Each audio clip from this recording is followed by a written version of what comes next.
My name is Eleanor Vance, and at 52, they called me a design queen in Manhattan, a mother, a wife.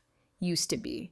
Now I'm picking through the wreckage of my life, wondering where it all went off the rails. Maybe if I'd just shut down that flicker, that moment when someone younger, brighter, made me feel like I could breathe again, maybe everything would still be standing. But I didn't. There's no pretty way to say it, no spin to put on the choices I made that ripped through decades of marriage, trust, stability. Though the real fallout wasn't the affair itself. It was what came after, when Ethan walked into the frame. Just Diana's kid, my best friend's son. Cocky, young, with his whole city ahead of him. But somewhere between dinners and drop-ins, lines blurred, boundaries vanished, and I lost myself in something reckless, forbidden. That afternoon in the shower, when he walked right in, that's when the alarm bells went screaming. But it wasn't just my husband or Diana who paid the price. By the time the smoke cleared, someone was gone, someone was dead, and I'm the one left holding the ashes. If you think cheating is the worst thing someone can do, think again. New York summers are brutal, air thick enough to choke you, especially mid-afternoon when the sun lasers through my office windows. That day was no different. Just finished a call with some nightmare client, head pounding from the shouting. Sarah, my assistant, tapped lightly and poked her head in. "Diana's here," she chirped, smiling. Diana Miller, my ride or die for 30 years, breezed in like a blast of fresh air. Short, auburn hair always perfect, energy bouncing off the walls. Diana could light up Grand Central at rush hour. Lost her husband years back, poured herself into charity galas, society lunches, and raising Ethan, her only son. "Don't you ever stop?" she teased, sinking into the chair across from me. "You've been glued to that screen for hours." I laughed, shoving the fabric swatches aside. "Rent doesn't pay itself, Di." She waved a hand, dismissive. "You're too good at this. Let Robert handle the bills. You deserve to be pampered." Robert, my husband of 25 years, hadn't pampered anyone in decades. Our marriage was a lease agreement, shared bills, shared Christmas cards, shared silence. I pasted on a smile, not about to unpack that mess. "How's Ethan doing?" I asked, shifting gears. Diana beamed, practically glowing. "He's home for the summer, finished his second year at Columbia Law, already making waves. Interning at some white shoe firm downtown, works harder than the partners, I swear." Impossible not to feel the pride radiating off her. I'd known Ethan since diapers, but lately I'd noticed the shift. No longer gangly kid, but a man with a swagger, sharp features, and a charm that could melt steel. Haven't seen him in months, and yeah, I was curious. Robert got home late, as usual. I was in the kitchen wrestling with a salmon fillet when I heard his keys jingle. He walked in, didn't say a word, dumped his briefcase, grabbed a beer. "Long day?" I tried, casual.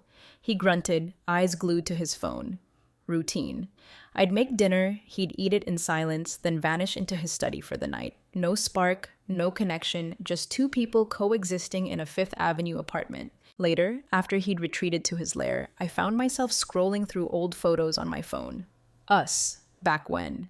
Vacation in Santorini years ago. Standing on a whitewashed street, Robert's arm around my waist, both of us actually smiling. Couldn't remember the last time he looked at me like that. Next weekend, Diana threw a backyard barbecue, classic Upper East Side affair, to celebrate Ethan's internship. Robert, predictable, bailed with some fake work emergency. I went solo. Diana's garden was straight out of Architectural Digest. Fairy lights strung through the trees, smell of grilling steaks hanging in the air, guests in linen and silks, wine glasses clinking, laughter bouncing off the brownstones. Then I saw him. Ethan stood by the grill, holding court, that easy smile flashing. Navy button-down, sleeves rolled up, showing off tanned forearms, dark hair slicked back, and when his eyes caught mine, he gave a small wave. "Eleanor?" he called, walking over. "Ethan," I said, feeling a weird flutter in my chest. "Good to see you. You look amazing." His gaze lingered just a beat too long. We fell into conversation, easy banter about his internship, classes, future plans. Sharp, ambitious, confident, made me feel both energized and strangely old. Later, helping Diana clear plates, she nudged me, grinning. "Ethan couldn't stop talking about you earlier. Always admired you, you know. Says you're the coolest of all my friends." I laughed it off, but the words stuck. Weeks later, Diana asked me to swing by, drop off some design sketches for a Hamptons place she was thinking of redoing. When I got there, just Ethan. He answered the door, same charming smile. "Mom's out running errands," he said, stepping back. I hesitated, then went in. We sat in the living room, me explaining the sketches, but the conversation drifted. His law school stress, his absent father, his complicated relationship with Diana. "You've always been easy to talk to," he said, voice soft. I smiled, heart doing a weird tap dance. Ethan leaned in, elbows on knees like sharing a secret. His gaze, heavy, searching. I tried to ignore it, focusing on the papers. "You know," he said, breaking the silence, "I've always wondered how someone like you ended up with someone like Robert." Caught me off guard. "What do you mean?" Ethan shrugged, faint smirk. "Just, you're vibrant, creative, someone who turns heads. And Robert, well, he doesn't seem like the type who notices much of anything." I laughed, nervous. "Robert and I, it's been a long time. It's complicated." "Complicated," Ethan echoed, leaning back. Like, isn't that just a fancy word for unsatisfying? Air in the room thickened, charged with something unspoken. I stood, gathering the sketches. "I should go," voice shaky. Ethan stood too, slow, deliberate. He stepped closer, and for a second I thought he might say something else. But he just reached out, touched my arm lightly. "You deserve more, Eleanor," he said softly. Words hung in the air, echoing in my head all the way home. Don't know exactly when I crossed the line. Maybe it was replaying Ethan's words, or the way he looked at me. Next time we saw each other, another Diana get-together. Kitchen, away from the crowd. Ethan helping me uncork wine, hands brushing mine as he passed the opener. Breath caught. Then he leaned in, whisper quiet. "No one's watching," he said. And just like that, walls I'd built around my life shattered. Affairs started in whispers, stolen moments. Ethan would drop by when Robert was at the office. I'd meet him at his downtown apartment, place he shared with roommates who were conveniently never there. He was attentive in ways Robert hadn't been in decades, noticing new haircut, new perfume, the way I laughed when I was nervous. First time in years I felt alive, wanted. But every stolen hour came with a heavy dose of dread. First close call. Meeting Ethan at a hole-in-the-wall cafe downtown, chosen for obscurity. Halfway through coffee, familiar figure walked in. Robert's business partner, Mark. Heart slammed against my ribs. Ducked my head, pretended to study the menu. Ethan saw my panic, reached across, hand over mine. "Relax," he grinned. "You're overthinking." But I wasn't. Mark spotted me on his way to the counter, gave a friendly wave. Forced a smile back, praying he wouldn't mention it to Robert. That night, in bed next to my husband, weight of it all pressed down. Thrill of Ethan was electric, but risks were spiking. Robert, not a talker, but not blind either. Noticed the small shifts. Sudden errands, lingering over my phone, distant look when he spoke. One evening, in the living room, he set down his bourbon, looked at me, hard. "Is there something you want to tell me?" Froze. Question blindsided me. "What do you mean?" "You've been different," he said, tone measured. Distracted, secretive. Panic spiked, but I forced calm. "Just work," I said quickly. "Big project, difficult client." Robert didn't look convinced, but dropped it. Got up, went to his study, leaving me alone with the guilt. Thursday afternoon, Robert, out of town on business. Ethan texted, could he stop by? Agreed, thinking we'd have a few hours before my afternoon meeting. In the shower when I heard the front door open, close. Assumed it was Ethan, didn't think twice, until bathroom door creaked open. "Ethan?" I called out, voice echoing in the tiles. No answer, but felt his presence before I saw him. Stepped inside, figure blurry through the frosted glass. "What are you doing?" I hissed, trying to keep my voice down. He didn't answer. Just slid the door open a crack, eyes locking with mine, intensity that made my stomach drop. "Couldn't wait," he said, voice low, unapologetic. Moment crackled, fear and desire mixed. Then, sound of a car pulling into the driveway. Robert. Pure panic. Shoved Ethan out of the bathroom, scrambled to get dressed. By the time Robert walked in, Ethan was gone, slipped out the back. I managed a forced smile, heart still hammering. Didn't sleep that night. Mind racing, what if Robert had walked in minutes earlier? Risk wasn't abstract anymore. Real. Terrifying. Robert didn't suspect. Not yet. But close calls shook me. For a week, avoided Ethan, ignored texts, calls, told myself it was over. Couldn't do this. Not to Robert, not to Diana, not to myself. But Ethan wasn't one to let go. Started small. Flowers delivered to my office. Cryptic note. Voicemail, miss you. Text reminding me of moments. Stop, I replied to one text. This is too far. It's over. But Ethan didn't stop. If anything, ramped up. One afternoon, working from home, knock at the door. Heart sank. Ethan, on my porch, coffee cup in hand, that disarming smile. You can't be here, I said, stepping out, closing the door behind me. Just wanted to see you, he said. You've been avoiding me. I have to, I said firmly. It's not safe. Ethan's smile flickered, expression darkened. Glimpse of something I hadn't seen before. Resentment, anger. You can't just cut me off like this, he said. Glanced over my shoulder. Paranoid neighbors were watching. You need to leave, voice trembling. Ethan stared for a long moment, then turned, walked away. Next week, blur. Threw myself into work, desperate to distract myself, but couldn't shake the feeling my carefully built world was crumbling. Then the bottom dropped out. Quiet evening. Robert in the living room, book in hand. I was at the kitchen island, pretending to review invoices. Phone buzzed. Habit, glanced at the screen. Text from Ethan. Miss you. Need to see you. Before I could react, Robert's voice cut through the silence. Who's texting you so late?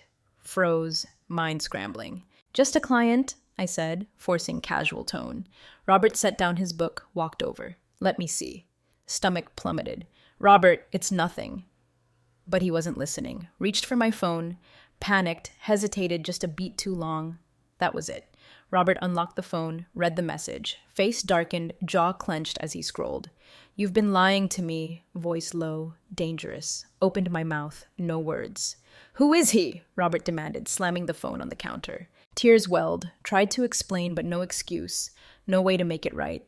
It's Ethan, I finally admitted, whisper. Robert's face contorted, disbelief, fury. Ethan? Diana's son? Are you kidding me, Eleanor? Don't remember much after that. Robert stormed out, slammed the door, spent the night in a daze, replaying it all. Next day, call from Diana. Voice sharp, words knives. Robert told me everything she said. How could you? How could you do this to me, to your family, to my son? Diana, Don't, she snapped. Don't want to hear your excuses. You're disgusting, Eleanor. You've ruined everything. Decades-long friendship, gone. Fallout swift, brutal. Robert moved out. Divorce papers served within weeks. Diana vanished from my life, refused to even look at me. Word spread through our social circle. Pariah. Worst part, Chloe, my daughter. Always distant, but when she found out, called, tears streaming. Accused me of destroying everything. I don't even know who you are anymore, she said, hung up. Tried to tell myself I deserved it. Price to pay for my mistakes, but loneliness suffocating. Then it got worse. Started with anonymous messages, short, cryptic notes in my mailbox taped to my car. You'll pay. Thought it was Robert, Diana, then other things. Car parked across the street for hours, headlights cutting through the dark. Footsteps on the porch, no one there. One morning, car vandalized. Windows smashed. Slut spray painted across the hood. Reported it to the police.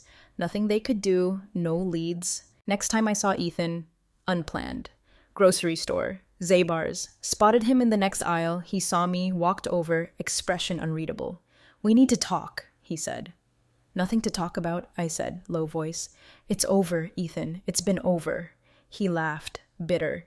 You think you can just walk away after everything we've been through? There is no we, I said, firm. But Ethan wasn't listening, voice louder, desperate. You don't get to do this to me, he said. You don't get to just throw me away. Left the store, empty-handed, hands shaking, gripping the steering wheel. Week later, Diana disappeared. Car found abandoned in Central Park, near the reservoir. No sign of her. Police investigation. Questioned everyone close to her, including me. What was your relationship with Diana Miller? Detective asked, eyes narrowed. We were best friends, I said, voice cracking. Until recently. And why is that?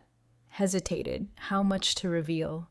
We had a falling out, I said finally. Detective didn't look convinced, but didn't push. Diana's disappearance sent shockwaves. Not the type to vanish. Friends, family desperate. Police searches, interviews, even questioned Ethan. Nothing. Nightmare without end. Robert called one evening, tone cold, accusatory.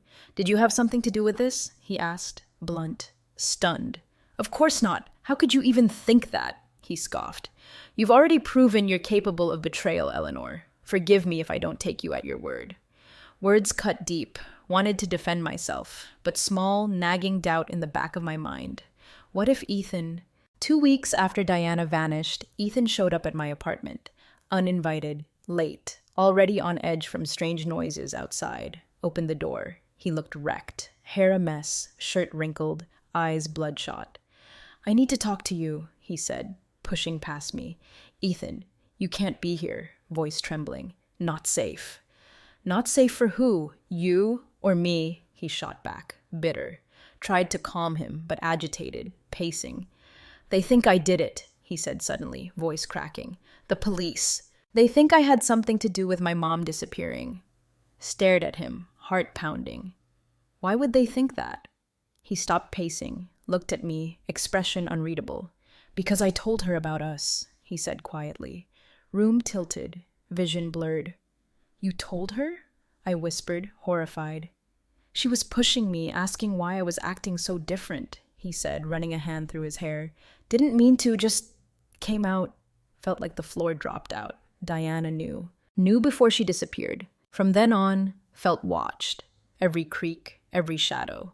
One night, woke to footsteps outside my bedroom. Held my breath, straining. House silent again. Mustered courage, checked the hall. Empty. Told myself imagining things. Guilt, fear playing tricks. But deep down, knew something wasn't right. Came to a head one stormy evening. Kitchen, trying to focus on dinner. Power went out. House plunged into darkness. Pulse spiked. Fumbled for flashlight. Then, soft knock at the back door. "Who's there?" I called out, voice shaking. No answer. Crept to the door, flashlight tight, reached it, hesitated, hand hovering over the lock. Knock again, louder, insistent. Against better judgment, unlocked, swung it open. Ethan, soaked, rain dripping, eyes wild, desperate. "You need to let me in," he said, voice shaking. "Ethan, I can't do this anymore," I said, stepping back. "You need to leave." He pushed past me, slammed the door. "You don't get it, do you?" Voice rising. "They're coming after me. They think I killed her, Eleanor." Backed away, heart racing. "Did you?" I blurted out. Ethan froze, expression twisted, hurt, anger. "How could you even ask me that?" he said. But he didn't answer. Tension snapped. Ethan grabbed my arm, grip firm, not painful. "You need to help me," he said. "You're the only one I can trust." "Let me go, Ethan," voice trembling. Before he could respond, loud knock at the front door. "Police! Open up!" Ethan's eyes widened, panic. "You called them?" he hissed. "I didn't," I said, confused, terrified, knocking louder, insistent. Ethan looked around, eyes darting to the back door. "They're going to arrest me," voice breaking. "Ethan, you need to turn yourself in," I said. "Running will only make things worse." But he wasn't listening. Bolted for the back door, vanished into the night just as police burst through the front. Police searched, questioned me for hours. Ethan's whereabouts, Diana's disappearance, told them everything. Affair, vandalism, Ethan's erratic behavior. Didn't seem surprised. 2 days later, Ethan arrested at a motel upstate. Denied everything, but evidence damning. Bloody scarf, Diana's DNA found in his car. Texts suggesting confrontation night she vanished. Wanted to believe him, but truth was, I didn't know what to believe anymore. Weeks that followed, life imploded. Divorce final, barely enough to keep the apartment. Chloe, silent. Community, ice cold. Worst part, silence. Diana's laughter gone. Empty space where friendship used to be. Sitting here now, replaying it all, wondering. Could things have been different? Different choices? Would Diana still be here? Would Ethan's life still be intact? Or was this always the way it was meant to end?